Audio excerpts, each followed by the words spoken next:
ప్రియమైన దేవుని పిల్లలారా, ప్రభు అయిన యేసుక్రీస్తు నామంలో మీకు నా వందనములు. మనుషులు బయట కనిపించే రూపాన్ని మాత్రమే చూస్తారు. ఎవరైనా బలవంతుడా, ఎత్తు ఎక్కువ, తెలివి తక్కువ అని బాహ్యమైన రూపాన్ని చూసి అంచనా వేస్తారు.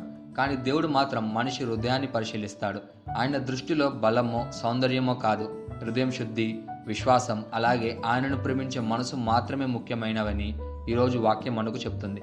ఈరోజు దేవుని వాగ్దానము 1 సమూయేలు 16వ అధ్యాయం 7వ వచనము.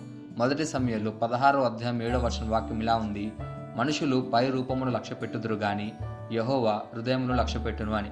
ఈ వాక్యం మనకు చెప్పేది ఏంటంటే, మనుషులు బయట రూపాన్ని చూసి తీర్పు తీరుస్తారు, బలవంతుడా, జ్ఞానవంతుడా లేదా గొప్ప వంశపు వాడా అని. కానీ దేవుడు మన హృదయంలోని ఆలోచనలను, మన ఉద్దేశాలను, మన విశ్వాసాన్ని పరిశీలిస్తాడు. మనిషి అంచనా తప్పు కావచ్చు, కానీ దేవుని అంచనా ఎప్పటికీ తప్పదు. కాబట్టి దేవుని దృష్టిలో విలువైన జీవితం గడపడానికి మనం హృదయాన్ని శుద్ధి చేసుకోవాలి, విశ్వాసంతో జీవించాలి, అలాగే విధేయతతో నడవాలి. సమూయేలు ప్రవక్త యెషయా ఇంటికి వచ్చినప్పుడు అందరినీ పిలిచాడు, కానీ దావీదును పిలవలేదు. సమూయేలు యెషయా కుమారులను ఒక్కొక్కరిని చూశాడు. మొట్టమొదటిగా ఏలియాబును చూసి, ఏలియాబు ఎత్తుగలవాడు, బలవంతుడు, అతనే అనుకున్నాడు. కానీ దేవుడు చెప్పాడు, ఇతడు కాదు అని. అలా అందరూ అయిపోయారు. సమూయేలుకు డౌట్ వచ్చింది, నేను కరెక్ట్ అడ్రస్కే వచ్చానా అని.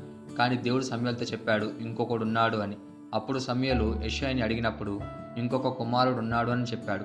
దావీదు చిన్నవాడు, గొర్రెల కాపరిగా ఉన్నాడు. అందుకే కుటుంబ సభ్యులు కూడా అతన్ని లెక్కల్లో పెట్టుకోలేదు. కానీ దేవుడు అతని హృదయ శుద్ధిని, విశ్వాసాన్ని చూశాడు. హైట్నో వెయిట్నో చూడలేదు. ఫలితంగా ఆ చిన్న గొర్రెల కాపరి ఇజ్రాయేలుకు రాజుగా అభిషేకింపబడ్డాడు. అలాగే యోబు జీవితాన్ని చూడండి. యోబు జీవితంలో కష్టాలు వరదల్లా వచ్చాయి. అతని ఆస్తి పోయింది, పిల్లలు చనిపోయారు, ఆరోగ్యం క్షీణించింది.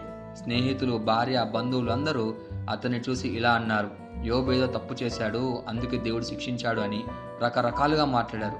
వారు అతని పైన రూపాన్నే చూశారు, కానీ దేవుడు మాత్రం యోబు హృదయంలోని విశ్వాసాన్ని, భక్తిని చూశాడు. యోబు విశ్వాసంతో, యెహోవా ఇచ్చెను, యెహోవా తీసుకొనేను, నాకు మళ్ళీ నా దేవుడు తిరిగి రెండంతలుగా ఇస్తాడు అని నమ్మాడు. ఫలితంగా దేవుడు అతనికి రెండంతల ఆశీర్వాదాన్ని ఇచ్చాడు. ఈ 2 ఉదాహరణలు మనకు చెప్పేవి, మనుషులు మన పై రూపాన్ని చూసి తప్పుగా అంచనా వేసినా దేవుడు మాత్రం మన హృదయాన్ని పరిశీలించి న్యాయంగా తీర్పు తీరుస్తాడు అని. ఈ వాగ్దానాన్ని మన జీవితానికి ఎలా తీసుకోవాలంటే, మొదటిగా మనం బయటకు బాగుండాలని కాదు, మన హృదయం శుద్ధిగా ఉండాలి అని కోరుకోవాలి. రెండోదిగా, దేవుడు మనసులోని ఉద్దేశాలను చూస్తాడు, కాబట్టి ఎల్లప్పుడూ నిజాయితీతో, విశ్వాసంతో జీవించాలి. మూడోదిగా, ఇతరులు మనల్ని తక్కువగా అంచనా వేసినా దేవుని దృష్టిలో విలువైన వారిగా జీవించాలి. నాలుగోదిగా, మన హృదయం ఎల్లప్పుడూ దేవుని ప్రేమతో, విశ్వాసంతో నిండి ఉండాలి. ఈ వాగ్దానాన్ని మనం స్వతంత్రించలాగా మనం ప్రార్థన చేద్దాం. మమ్మల్ని మిక్కిలిగా ప్రేమించిన ప్రియా పరలోకపు తండ్రి, నీకే కృతజ్ఞతాస్తుతులు, వందనాలు చెల్లించుకుంటున్నాం ప్రభువా. ఈరోజు నీ వాగ్దానం ద్వారా మాతో మాట్లాడినందుకు నీకే ధన్యవాదాలు చెల్లించుకుంటున్నాం ప్రభువా.